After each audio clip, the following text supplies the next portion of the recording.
Today we are going to discuss about this topic that is known as velocity, coming next after this uniform motion and non-uniform motion and average speed. This is our most important topic, velocity. Now, what is velocity?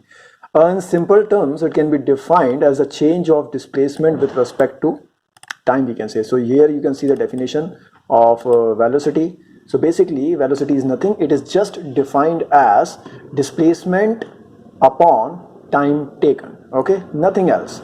So here's the formula for velocity. As you can see here, this is displacement upon time taken, and again we are representing here displacement as s and time as t and velocity as v. So the formula is very simple.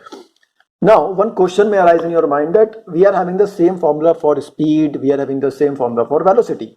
What is the difference? Difference is speed is a scalar quantity. It will not have any direction, while the velocity has a direction. Yes, velocity is a vector quantity. Velocity can be zero, velocity can be positive, velocity can be negative, because we know that displacement is also a vector quantity. So here is velocity is a vector quantity. Now if velocity has the direction, then what direction velocity have?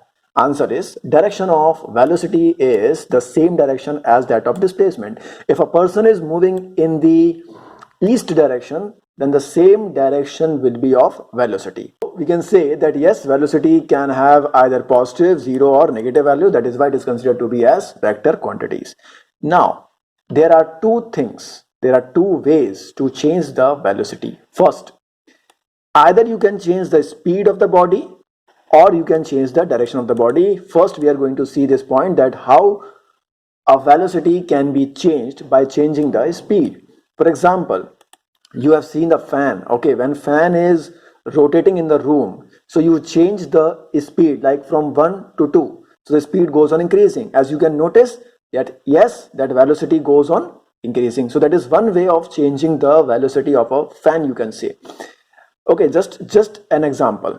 Okay, similarly you can see that whenever you are paddling very fast, your cycle will also move very fast.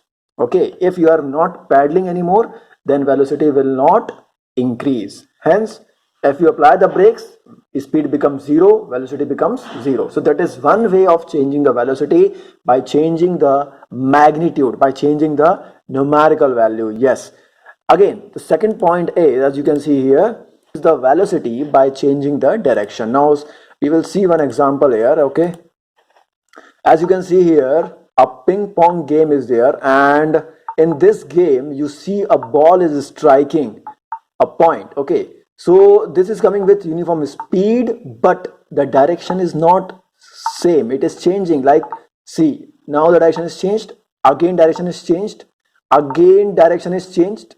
Okay, so this is how you are changing the direction. So either you change the direction by this method and change the velocity, or you just increase the magnitude of the speed and hence the direction will also change.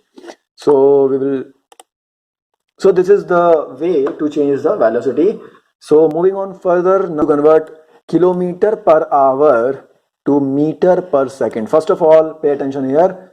As you can see here, that meter per second can be written in three ways, like this meter per second, or meter slash per second, or meter second minus 1 also it can be written. So all three have same meanings. Now how to convert kilometer per hour? Yes, sometimes the values and numericals are given in kilometer per hour, so we have to convert kilometer per hour to meter per second. So let us move further. As you can see, one example is written there, that 24 kilometer per hour is written there.